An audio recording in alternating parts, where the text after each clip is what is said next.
NEET exam को लेकर मेरे आप सभी से दो सवाल हैं। पहला सवाल ये कि ये नीट एग्जाम के पेपर मध्य प्रदेश, बिहार और उत्तर प्रदेश से ही क्यों लीक होते हैं? देश तो पूरा देश, भारतवर्ष इस एग्जाम के लिए तैयारी करते हैं, बच्चे तैयारी करते हैं। तो ये तीन राज्य भारत के ये ऐसे हैं जहां से ही क्यों ये पेपर लीक होते हैं। दूसरा सवाल, तो क्या ये कहीं ऐसा षड्यंत्र तो नहीं कि ये बच्चों को जो एक्स्ट्रा 1 से 1.5 महीना मिलेगा और ये जो तथाकथित सो कोल्ड ये जो एग्जामिनेशन सेंटर या कोचिंग सेंटर या आप कुछ कहें ये काश और वो काश ये जो बने हुए हैं, क्या इनका कोई षड्यंत्र तो नहीं कि ये 1-1.5 महीने के लिए बच्चों से एक्स्ट्रा फीस लेंगे?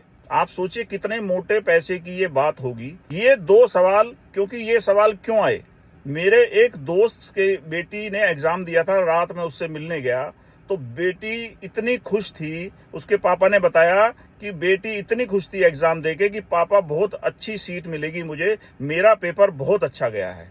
लेकिन रात उस बेटी का चेहरा उदास था, क्योंकि अब पढ़ाई में मन कम लगेगा, क्योंकि ये रहेगा ऐसा ना हो इस बार भी ये हो जाए। बच्चे हैं, बच्चों का मन छोटा होता है, वो कोई मशीन नहीं है, वो बच्चे हैं। उन्होंने कहीं घूमने फिरने की प्लानिंग बना ली थी, टूर का पैकेज ले लिया था कि बच्चों को बाहर घुमा के लाएंगे, पूरी साल बच्चों ने मेहनत की है, लेकिन वो सब धरी रह गई और अब बच्चे निराश, हताश, दोबारा से ये सोच रहे हैं कि हम करें क्या। आप बच्चों की हालत सोचो।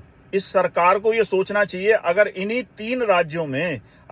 तीन राज्यों में एग्जाम पेपर जो है वो लीक होते हैं तो इनका पेपर अलग कर दें। हर प्रदेश, इन तीनों प्रदेशों का एग्जामिनेशन पेपर जो है वो तीनों का, पूरे देश का एक कर दें और इन तीन स्टेट्स का आप अलग अलग पेपर बनाएं। तो लीक होगा तो कम से कम एक राज्य का लीक होगा।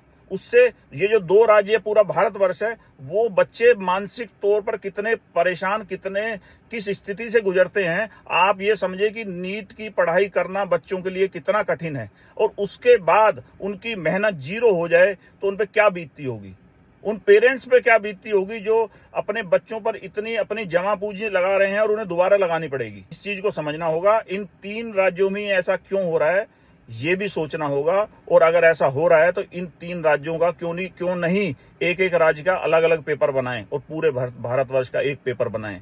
अगर ये 3 राज्य इतना ऐसे बच्चों का भविष्य खराब करेंगे तो इन्हें ही अलग कर देना। सोचिएगा। जय श्री राम।